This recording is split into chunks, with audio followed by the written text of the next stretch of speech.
Joining us now, Congressman Tom Garrett, Republican, 5th District of Virginia. Tom Garrett, a veteran, kind of knows what's going on a little bit in the Middle East, and one of our senior contributors and a man of great candor and forthrightness. Plus, he's my neighbor here in Washington, D.C., where we are live today. You're Godzilla of the truth. Congressman Garrett, great to have you, sir. It's good to be here. And in your last segment, you said you chose to do something different for a living than Stormy Daniels. And I just want to say that while you're my friend, I think we're all glad. I don't think I would make any money at that, to be honest. I'm just going to let it go. I would be. Look, if I was doing that, there, I would anyway. I would be standing in front of the Capitol with a tin cup, basically. But look, I don't judge Stormy Daniels one bit. I mean, I hope she makes a lot of money at that. I'm not really, that's her deal, and it's fine with me. But let's, call it for what it is. All right, Tom Garrett, let's go to the president's speech yesterday on Iran pulling out of the deal, saying that it was simply not repairable, not in our best interest, and he was getting out. Your reaction? Well, we had a big hearing in Foreign Affairs yesterday on this subject matter, and what I did was point out that my good Democrat colleagues, Ted Deutsch and senior member Eliot Engel and Brad Sherman and Lois Frankel, and any number of other people, Albio Series, all opposed this deal. Brad Sherman gave a speech in 2015 where he said, "This is very important to understand. Subsequent administrations not only can but should change this deal. It's not a treaty. It's not an executive legislative agreement. It has no effect binding future administrations under U.S. law. It is the weakest form of international agreement worth only the handshake of the individual who signed it." This is Democrat Brad Sherman, who is a good man and wrote a wonderful piece. Now, he criticized President Trump for doing what he said in his speech is exactly what subsequent administrations should do. I can't know what his motives were for that. But look, the Iranians essentially had said we weren't going to be able to look at military sites, period. So that's kind of a tough one to have inspections on. Right. There was talk of a 24-day spin-up before any inspection of any known nuclear site. In Brad Sherman's words, he could clean out his garage in 24 days. So, and candidly, the Obama-Iran nuclear deal, the JCPOA, which I call the JCPOS, had holes so big you could drive a truck through them. For example, the UN Security Council approved a ban on Iranian ballistic missile testing in 2006, I believe, with the Chinese and the Russians signing on. The Iran nuke deal changed the words "Iran shall not engage in testing of ballistic missiles" to "Iran is called upon not to."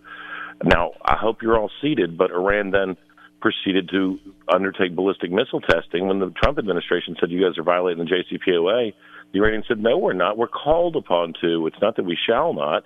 And essentially the international community said, "Oh, whoops." And I had the chance to question one of the guys who called himself one of the architects of the JCPOA, which is also on YouTube under Congressman Tom Garrett.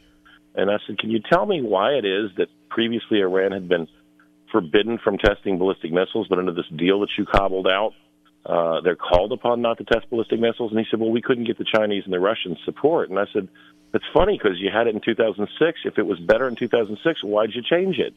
And he looked like he was on the verge of tears. But, I mean, I'm not sure I would have done this exactly the same way as the president, which shouldn't be a news flash because we're two different people. But he had every reason to do what he did, and candidly, the information disclosed by the Israelis was the proverbial tip of the iceberg, and that's all I'm really able to say about that. Wow. So, look, it sounds like, Congressman, what you're saying, that even some of your Democratic friends that serve with you on the committee that have evaluated this have really come to the same conclusion, that it's just a flop. Well, they did in 2015, okay? Right. I mean, you couldn't get two-thirds of the Senate to ratify a treaty, which is why this is an agreement and not a treaty. Right. And there were a lot of very vocal Democrats. Again, ranking member on the House Foreign Affairs Committee, Eliot Engel, Brad Sherman, who's a senior member, Lois Frankel, Ted Deutsch, Albio Series, all said this is a bad deal and they don't support it. Now that Trump is trying to get a better deal, they're excoriating Trump. And I really hope Ted Deutsch in his release said we shouldn't, and this is from 2015, said we shouldn't politicize this. This is about the security of millions of people across the world. And fast forward, 2.5 years, and I don't know. I mean, I hope they're not politicizing it, but they've certainly all had a change of heart.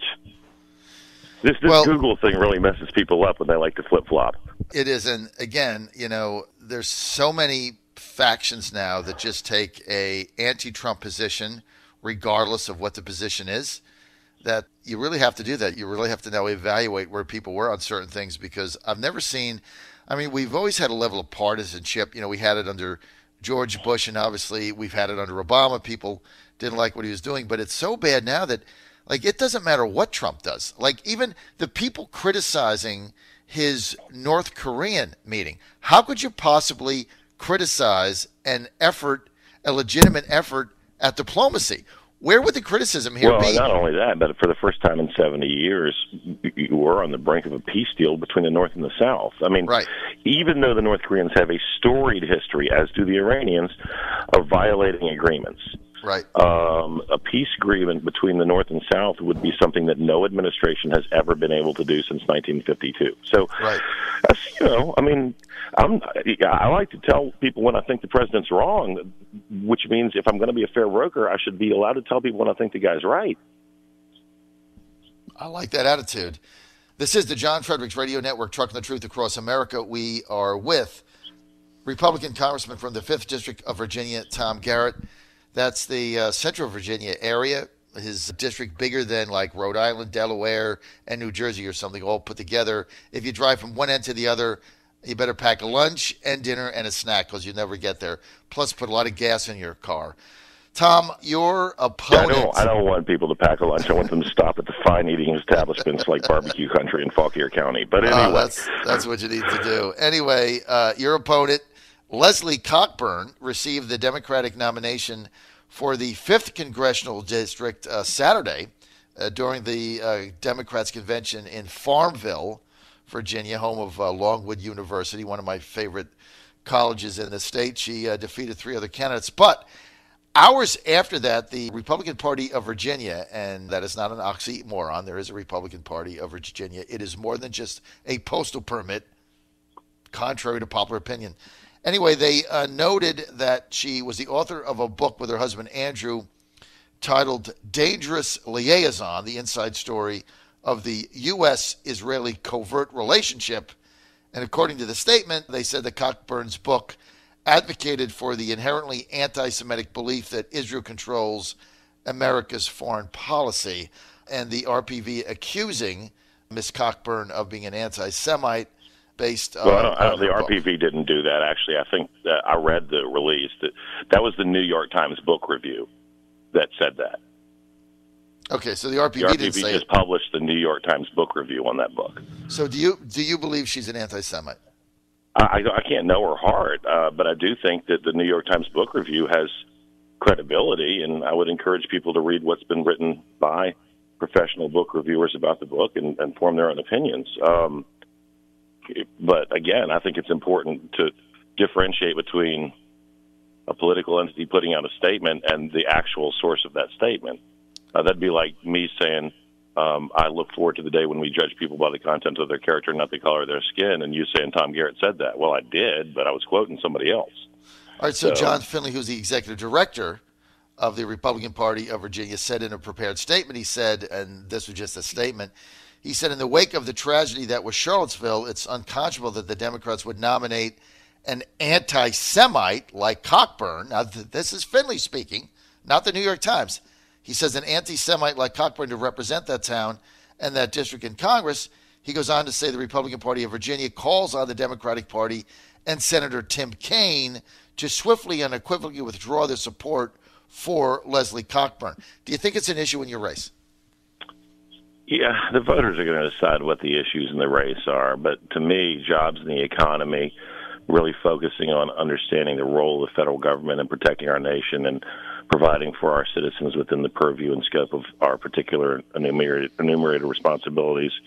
But again, I mean, to the extent that third-party sources have had something to say about, something that was hundreds of pages long, and I think the Democrat Party and Senator Kaine and everybody who's interested should read what the New York Times book review and other book reviews said about that piece contemporaneous to its publishing and form their own opinions. Having said that, to me, I mean, really and truly, I'm trying to do this job in Washington. I think, I tell you, a campaign strategy of mine is to do my job. And that might be a little bit unusual, but they could nominate anybody they wanted to nominate, and I would still sort of tell people what I believed and why I believed it, and look them in the eye and talk about how I understand Central Virginia, Southside Virginia, rural Virginia, because I've been here since just after third grade, and how I think I sort of have my finger on the pulse of the values of the community, and how I'm honored to serve and hope to continue to do so. Well, look, I appreciate that, and Tom Garrett, and just to kind of finish this segment here on this, the statement that Finley made quoted Jay Ibsen, a Holocaust survivor and co-founder of the Virginia Holocaust Museum in Richmond, as saying, "I don't know to which hate group she was trying to cater with her book, but her claims are wildly inaccurate." I'm just going to defend her on a second here. She wrote a book. I didn't read the book, but before you came on yesterday, I did read what the book was about. So without having read it and just the overview of it, basically she wrote a book saying that the Israeli lobby has tremendous influence in Congress. I don't think that's anti-Semitic. I mean, I think if you I think that the book went farther than that, John. I think that the book said that even U.S. presidents have to kowtow to the Israeli lobby. Now, let me be clear. Any interest, whether it's domestic or foreign, is going to serve its own interest. And so when somebody comes and they want to talk to you about an issue, they're going to come with whatever pre-existing biases they have. But to presume that there's an inherent evil or that all interests are nefarious, and that may be a bridge too far. I haven't read the book either. I've read some chunks of it, but I've got a lot going on these days. I have read a number of book reviews and commentaries. I've read pieces from the Jerusalem Post about my opponent. I've read pieces from the Times of Israel about my opponent. I've read pieces from the New York Times. So, again, I just ask people, I'm not going to attack her or assail her character. I can't know her heart. And when people do that to me, I don't like it. So I'm not going to do it to other people. But there's a record here. I have one. So does she. I'm going to run on mine. She should run on hers. And, Jay Ibsen, you're the co-founder of the Holocaust Museum and a Holocaust survivor. I think you're entitled to an opinion and to be heard. And if John Fredericks disagrees, then that's the beauty of America. Yeah, look, I think we have to flesh this out. My only concern here is that, people should be able to write a book on something they believe in without now being just classified as an anti-Semite. But I didn't read the book. But here's the good news for your opponent, Leslie Cockburn. Now, because Finley did this, I'm going to have to buy it and read it. So she's going to make $8 on it, Tom. There's nothing I can do. I'm going to have to read the book. So, I would submit that you can probably find a used copy on Amazon if you. Yeah, but I don't like used copies of books because I don't know who is reading them, and I got a phobia about that. I like a new book.